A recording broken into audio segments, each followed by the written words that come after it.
Joseph, celui que les apôtres surnommaient Barnabas, ce qui signifie fils d'encouragement, un lévite originaire de Chypre, vendit un champ qu'il possédait, apporta l'argent et le déposa aux pieds des apôtres. Le partage des biens ne faisait pas partie de la proclamation de l'Évangile. Le seul message éthique que nous avons jusqu'à maintenant dans le livre des Actes est dans Actes 2, 40. Sauvez-vous de cette génération pervertie.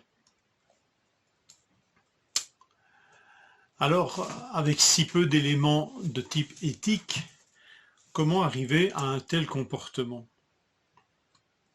Cette communauté de biens, où chacun des besoins était satisfait. Enfin, nous lisons cela et ça nous touche profondément. On se dit c'était exceptionnel, c'était propre à cette époque. Mais quand même, d'où vient cette manière de vivre? Dans Actes 2, 40, nous avons cette phrase qui se termine par « Sauvez-vous de cette génération perverse », mais il nous dit que les apôtres les exhortaient, donc les nouveaux disciples, les exhortaient et les conjuraient par plusieurs autres paroles. On pourrait dire autres celles que la proclamation de l'Évangile. La grâce, l'amour fraternel, la générosité du salut de Dieu, tout cela touchait les cœurs. Et l'Esprit Saint est incontestablement à l'œuvre dans toutes ces choses. Acte 2, 42 nous dit qu'il persévérait dans l'enseignement des apôtres. Est-ce que cet enseignement n'est pas celui de Jésus? L'enseignement par excellence n'est-il pas le sermon sur la montagne? L'enseignement de Jésus. Matthieu 5 à 7. Matthieu 5, 2. Jésus prit la parole pour les enseigner.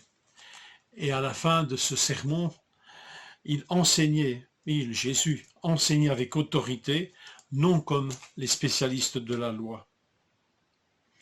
Les paroles de Dieu sont inscrites dans des cœurs de chair touchés par la grâce. C'est le produit de cette nouvelle alliance promise par les prophètes dans l'Ancien Testament. Une nouvelle alliance où les cœurs seraient profondément changés par l'Esprit Saint et où ces paroles seraient inscrites dans les cœurs. Ces paroles de Jésus, notamment du sermon sur la montagne, sont manifestement enseignées et elles touchent les cœurs profondément.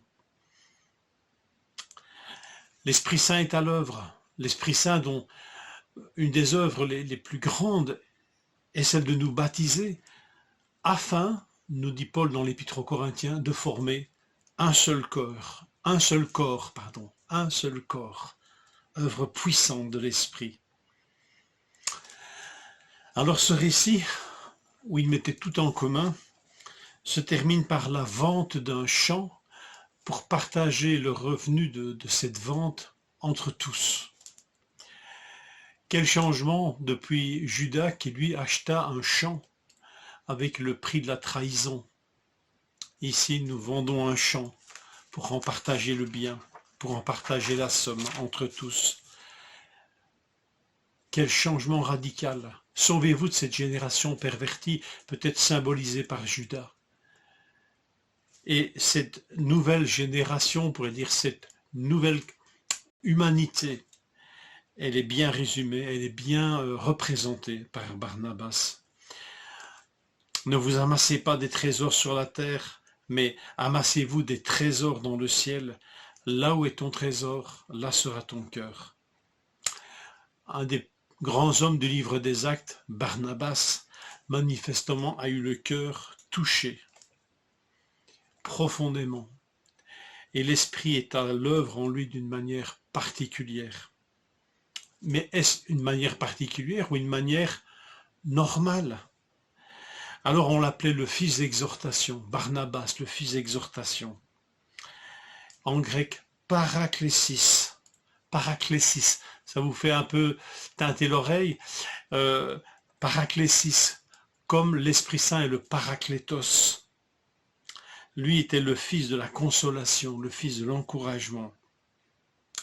Le paraklétos l'inspire, lui le Fils du Paraclésis. Cet esprit peut lui enseigner toutes choses et lui rappeler tout ce que Jésus nous a dit. Fils du consolateur, fils de consolation, lui qui est rempli du consolateur.